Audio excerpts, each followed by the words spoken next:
Hello, I'm Chris Bernius. I work for an AV company on Long Island, New York. And I come up here. I own a home in up by Thornhurst and commute back and forth on the weekends. But also the bear of the commute down on Long Island during the week. Learned about, back in the early 80s, my dad taught me how to save fuel because we were in a shortage at the time in 1981. And I never lost that skill. And as the price of fuel started to rise, I started sharing my techniques with other people. And hopefully we'll be able to show a couple of them to you right here.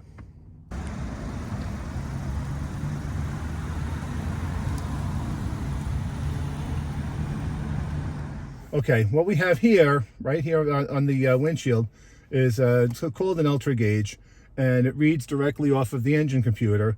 And I have it configured to show me engine load, which is how much of the fuel I'm using, instant mile per gallon, battery voltage, timing advance, relative throttle position, which is how far I'm pressing down on the gas, and then the engine temperature.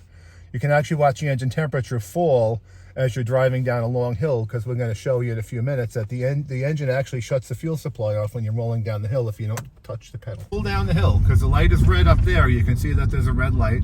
So what we're going to do is we're just going to roll down this hill, and we're going to give that red light time to change.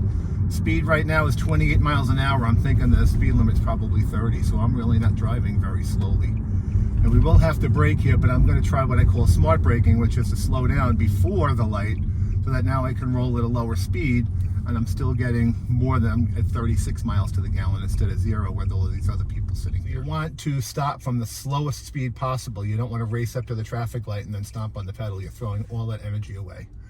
If you ever saw a crash test from the Insurance Institute or other safety organizations, you can see the whole front of the car is crushed. That's how much energy you're throwing away every time you stop from 35 or 40 miles an hour.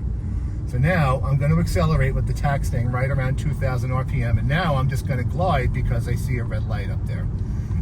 Focus ahead and look for the traffic lights. If they've been green for a long time, there's a really good chance it's going to turn red by the time you get there. Don't race up to that traffic light. We're going to wait just a little bit here. Some people will actually shift to neutral and shut the engine off here. I usually don't do that because it's more wear and tear on the battery and the starter than you just let the engine idle for a minute or so. And then we're going to wait for a minute here, and we're going to take our left turn, and we're good to go. And we have a big hill going up here.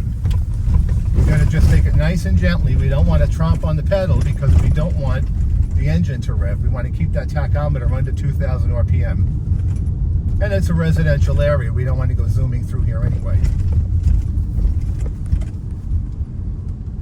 And here we go up the hill. Again, we're going to keep the engine speed down.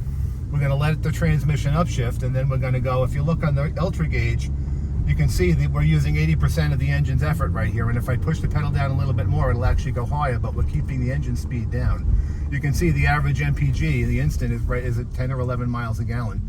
Hills kill you, which is why you always want to take your foot off the pedal when you're going down the hill. Try and get some of that average back up again. We have a green light here. It might be green when we still get to it, so we're going to take it nice and easy here. There are cars coming the other way. We want to let them pass so we don't have to stop and wait for them to go through the traffic light. A little smart braking here.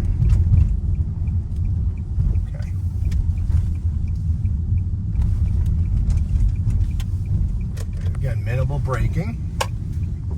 Just going to kind of roll around and keep the kinetic energy going. And the car will actually roll to a stop. We'll give it just a little goose here to get into our parking space, but we're not going to give it a lot of extra gasoline because we're going to have to stop and change direction.